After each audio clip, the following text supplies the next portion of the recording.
Hello everyone, आप सभी का एजुकेशन पॉइंट में स्वागत है।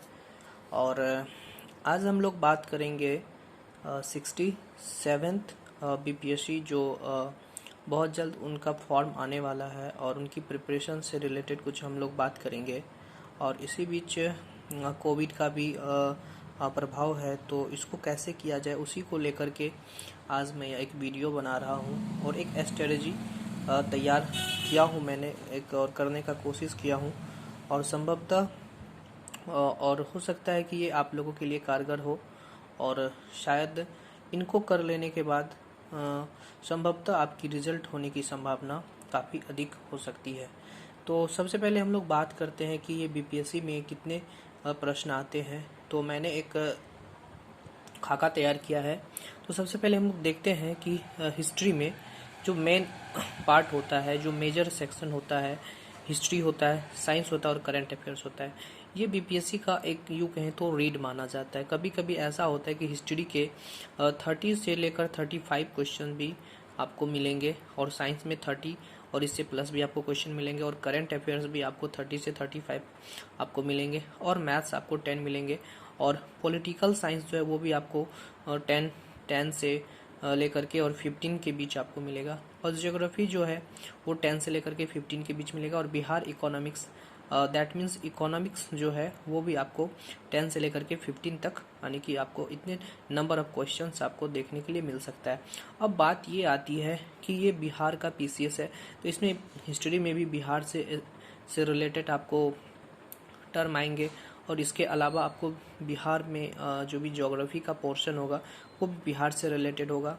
और इसके अलावा स्पेशल नहीं है। और इकोनॉमिक्स भी आपको बिहार से आएगा, जैसे कि बिहार की जनसंख्या का क्या महत्व रहा है और जैसे कि शिक्षा का क्या प्रतिशत है, जनसंख्या जिस तरह से आपको 2011 में जो सेंसस हुआ था उसमें उसका क्या योगदान है, वो सारी चीज़ें आपको यहाँ पर बिहार से रिलेटेड मिलेगा।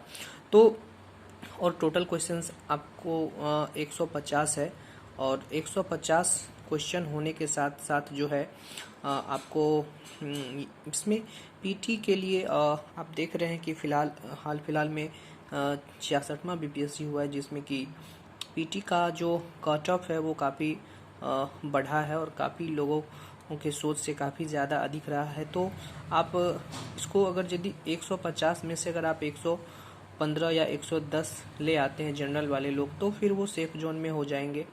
और इससे नीचे जैसे कि अभी आप देखें कि ओबीसी का 104 शायद रहा है और ईबीसी का 102 रहा है और जनरल का 108 रहा है। तो ये कट ऑफ जो है अभी हम लोगों को देखने के लिए मिला है। तो हम लोग अगर इस पे काम करेंगे तो हम अधिक से अधिक लेकर के चलेंगे। हम 110, 120, 115 के बीच में हम लोग कोशिश करेंगे कि ये हमारा मार्क्स हो और ये मार्क्स आने के बाद फिर हम कट ऑफ ये पीटी को क्रैक कर पाए। तो दोस्तों सबसे पहले बात है कि हमने इस 67th बीपीएससी जो आने वाली है इसको मैंने कई पार्ट्सों में कैटेगराइज किया। सबसे पहले आर्ट्स पोर्शन को किया है मैंने, फिर साइंस को किया है और फिर मैथ्स को किया है और एक पोर्शन आता है करंट अफेयर्स। तो ये करंट अफेयर्स और साइंस और ये फिर आर्ट्स। तो आप देखेंगे कि आर्ट्स में आपको हिस्ट्री हो गया, ज्योग्राफी आ गया, पॉलिटिकल साइंस आ गया और एक चीज़ छूटा है और वो है आपका यहाँ पर आया है इकोनॉमिक्स। सॉरी, आपको पॉलिटिकल साइंस और इकोनॉमिक्स दोनों मैंने एक साथ किया क्योंकि यहाँ से क्वेश्चन जो है कुछ कम रहते हैं, ज्योग्राफी से कुछ ज़्यादा रहता है और पॉलिटिकल साइंस और इकोनॉमिक्स से आपको कम क्वेश्चन देखने के लिए मिलता है। और इसके अलावा साइंस में हम लोग देखते हैं कि फिजिक्स आ गया, केमिस्ट्री आ गया और बायोलॉजी आ गया। यहाँ से आपको मिलेंगे क्वेश्चन 30 क्वेश्चन और मैथ्स में आपको 10 क्वेश्चन जो ऊपर मैंने बता दिया है। और फिर देखेंगे करंट अफेयर जो कि 30 मार्क्स, 30 क्वेश्चन और प्लस होते हैं। तो इन सभी के लिए अब हम स्पेशली किस तरह की बुक्स पढ़ा जाए और कम समय में इसको बेहतर कैसे किया जाए और इनको कंप्लीट करने का मैंने एक छोटा सा अनुभव मैं आप लोगों से शेयर करना चाहूँगा कि इन सभी सब्जेक्ट को ध्यान में रखते हुए एक छोटी कहा जाता है कि आप विद्वान मत बने, आप इतनी नॉलेज रखें कि जिससे कि आपका काम हो जाए। विद्वान बनने के लिए पूरा जीवन आपके पास पड़ा हुआ है, आप जितना चाहे बुक पढ़ सकते हैं, लेकिन किसी भी एग्ज़ाम को क्रैक करने के लिए आपको उसके अकॉर्डिंग नॉलेज का होना अति आवश्यक है। तो सबसे पहले हम लोग बात करते हैं कि लुसेंट जो कि सभी लोग जानते होंगे और ये अच्छी पुस्तक है अभी हम लोगों के सामने। तो सामान्य ज्ञान की एक पुस्तक आती है जो हम लोग अगर करंट वाला मिल जाए, यानी कि अगर 21 वाला अगर आपको मिलता है तो अच्छी बात है, अदरवाइज नहीं तो आप 20 में जो प्रकाशित पुस्तक हुई है वो आप ले लें। उसमें आपको हिस्ट्री, ज्योग्राफी और पॉलिटिकल साइंस और इकोनॉमिक्स है, वो आपको तीनों चीज़ यहाँ से कवर हो जाएंगे, है ना। इसके अलावा आप एक और बुक लेना है आपको, एसपीडी का आता है सामान्य अध्ययन। आप एसपीडी में जो ऑब्जेक्टिव है वो सेट रहते हैं, आप इसे रेलवे से आप जुड़ी हुई इसमें रहता है, तो आपको घबराना नहीं है।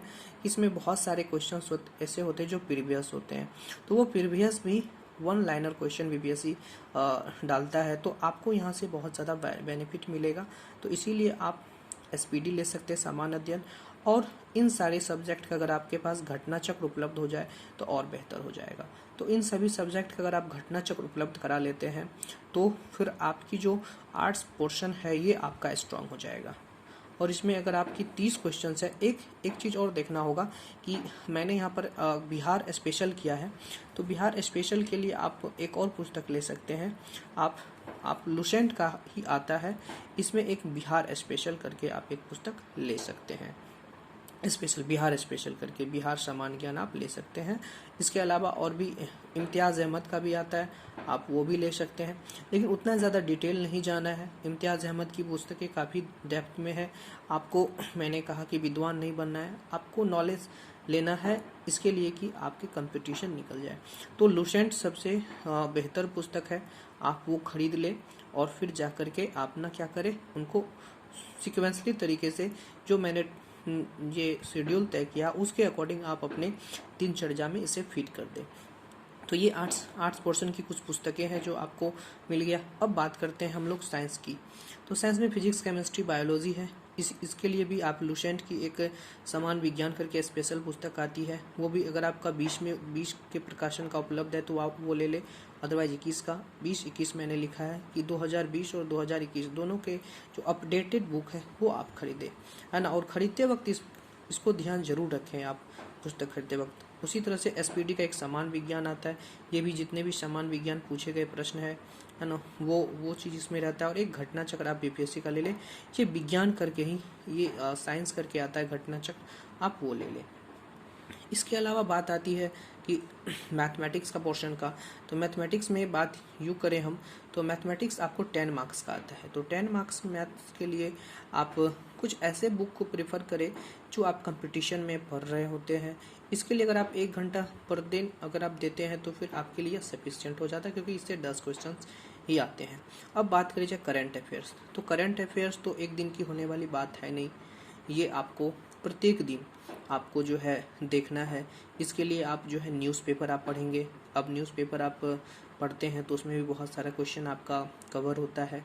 अब इसको जैसे कि आप 1 घंटा मैंने समय दिया, तो 1 घंटा किसके लिए, अगर आप वार्षिकांक लेते हैं तो उसके लिए आप 1 घंटा दें, मासिक पत्रिका अगर आप लेते हैं तो आप उसके लिए 1 घंटा दें, तो न्यूज़पेपर के लिए आप 20 से 25 मिनट आप पढ़ सकते हैं। और उसको ऐसे न्यूज़ को पढ़े जो नेशनल लेवल का हो या फिर इंडिया लेवल का हो या फिर बिहार लेवल का है, तो ये सब चीज़ें आप पढ़ सकते हैं। देखेंगे एक बार अब फिर से टाइम हमने सेट किया है, उनको देखते हैं। देखिए हिस्ट्री हमारा सबसे स्ट्रॉन्ग पोर्शन होता है और मेंस में भी ये काम आता है। तो दोस्तों ये सबसे बड़ी बात है कि ये सबसे अधिक टाइम लेगा, क्योंकि ये एक ऐसा पोर्शन है जहाँ से रिजल्ट होता है। अगर जिसका हिस्ट्री कमज़ोर है वो बीपीएससी कभी भी क्रैक नहीं कर पाएगा, है ना। हो सकता है वो अन्य सब्जेक्ट के अलावे बल पे वो कर ले, बट वो मेंस में जा कर के उसकी हार हो जाएगी और उसका इंटरव्यू में ही बहुत ज़्यादा ये हो जाएगा। तो सबसे पहले बात है कि हम हिस्ट्री को ज़्यादा कवर करने का कोशिश करें। और हिस्ट्री अगर आप 3 घंटा समय देते हैं, इसमें आपका बिहार का भी इतिहास आ जाएगा, तो इसको कवर करें। 1 घंटा ज्योग्राफी को दें और 1.5 घंटा पॉलिटिकल साइंस और इकोनॉमिक्स को दें। तो ये जो है आपके पास लगभग बात करें तो 5-5.5 घंटा आपको पूरे दिन का जो है आपको आर्ट्स पेपर में देना है। 5.5 घंटा अगर आप देते हैं तो आपका यह आर्ट्स पेपर काफ़ी स्ट्रांग हो जाता है। और इस ज्योग्राफी में भी आप पहले इंडिया का ज्योग्राफी देख ले और उसके बाद कुछ का भूगोल देख ले, उसके बाद बिहार का भी आप भूगोल देख ले। जब आप 1 घंटा सेट करते हैं तो वो ऑटोमेटिक जो है आपका सेट हो जाएगा, है ना। वो आपके सब्जेक्ट वाइज वो सेट हो जाएंगे, कब क्या पढ़ना है उस तरह से आप प्लान करेंगे। अब बात करी जाए, 1 घंटा फिजिक्स को देना है, 1 घंटा केमिस्ट्री को देना और 1 घंटा बायोलॉजी को देना है। ये अपने दिनचर्या में इस तरह से सेट कर ले कि एक चार्ट बना ले, और चार्ट बना करके आप जो है इसको क्या बोलते हैं ना, इसको पूरा करने का कोशिश करें, है ना। एक दिन में कोई भी इंसान महान नहीं बनता है। मैं जान रहा हूँ कि इन सभी को एक दिन में कोई भी नहीं कर पाएगा, लेकिन जो लोग इसे फॉलो करेंगे शायद उनको बहुत ज़्यादा फायदा होगा। हो सकता है कि आप 2 दिन, 4 दिन, 1 सप्ताह, 5 दिन, 10 दिन आप इसको करने में असफल होंगे, लेकिन एक वक्त ऐसा भी आएगा कि आप इसको कंप्लीट कर पाएंगे, इस रूटीन को आप जरूर कंप्लीट कर पाएंगे। ठीक है, 1 घंटा मैथ्स को देना है और 1 घंटा करंट अफेयर्स को देना है, और 20 से 25 मिनट आप न्यूज़पेपर पढ़ें। और करंट अफेयर्स में आप वार्षिकांक खरीद सकते हैं और मासिक पत्रिका खरीद सकते हैं, और न्यूज़पेपर तो आप डेली ही पढ़ें। अब देखेंगे ओवरऑल अगर हम इसका मूल्यांकन करते हैं तो लगभग 10.5 से 11 घंटे की पढ़ाई आपको एक दिन में करनी है। अब देखेंगे कि ये बीपीएससी का जो दौर है और बीपीएससी का जो सपना है, ऐसे लोग जो करना चाहते हैं तो उन्हें तो भाई 10 से 12 घंटा आपको स्टडी करना पड़ेगा। आप आधा समय आप जीवन का 24 घंटे का, दिन का 24 घंटे में आप जो है 12 घंटे सोने में, खाना खाने में या फिर अन्य मनोरंजन के कार्यों में दे। अगर आप 12 घंटा यानी कि जीवन का आधा घंटा भी अगर आप 6 महीना या फिर 1 साल अगर आप देते हैं तो यह आपको खुद ब खुद विश्वास हो जाएगा कि आपका भी रिजल्ट हो सकता है ना। इसके लिए आप खुद संतुष्ट हो जाएंगे, है ना। अब बात यह आती है कि इतना काम करें तो आपको बहुत सारी प्रॉब्लम होगी। हो सकता है कि हिस्ट्री में होगा, हो सकता है ज्योग्राफी में हो, पॉलिटिकल साइंस में हो, या साइंस के पोर्शन में हो, या फिर मैथ्स के पोर्शन में हो, या फिर करंट अफेयर्स के पोर्शन में हो। तो करंट अफेयर्स तो चलिए ये याद करने वाली चीज़ है, इसमें आपको प्रॉब्लम नहीं होगी। तो अगर इसके अलावा भी अगर आपको कहीं पर प्रॉब्लम होती है तो फिर इसका सॉल्यूशन कौन करेगा, फिर आपके साथ कौन है। तो मैं दोस्तों बताना चाहूँगा आप सभी को, अगर आप करने के लिए इच्छुक है तो मैं आप लोगों के साथ सपोर्ट करूँगा, है ना। अगर इनमें कोई भी अगर आपको समझने में नहीं आती है तो आप मुझे कॉल कर सकते हैं, इस नंबर पे कॉल कर सकते हैं और मुझे मैसेजेस कर सकते हैं या व्हाट्सअप कर सकते हैं। एजुकेशन पॉइंट आप सबों के लिए हमेशा द्वार खोल के रखा है, और एजुकेशन पॉइंट में आप सभी कभी भी आकर के अब किसी भी तरह की समस्याओं का समाधान कर सकते हैं।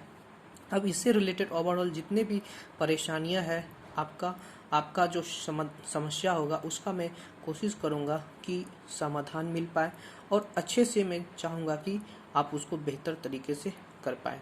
तो बस इतना ही मेरा कहना है आप सबों से कि जो लोग अभी ग्रेजुएशन कंप्लीट किए हैं रिसेंटली, या फिर जो पार्ट 2 में है, या फिर पार्ट 3 में जाने वाले हैं, या फिर पार्ट 3 का एग्ज़ाम दिए हैं, तो उन सभी लोगों से मेरा रिक्वेस्ट है कि अभी आपके पास 1 से 2 साल का वक्त है अपने आप को तैयार करने का। अगर आप इस पैटर्न पे अगर आप तैयार कर लेते हैं तो शायद आप जो सोच रहे हैं वो बिल्कुल आप कर पाएंगे। तो थैंक यू सो मच आप सभी का जो आपने मेरे वीडियो को देखा, सुना, और फिर मैं आशा करता हूँ कि आपको जो मैंने बातें बताई है शायद वो आपको अच्छा लगा हो, और फिर आप इसको करने का कोशिश करेंगे। और धन्यवाद, बेस्ट ऑफ लक।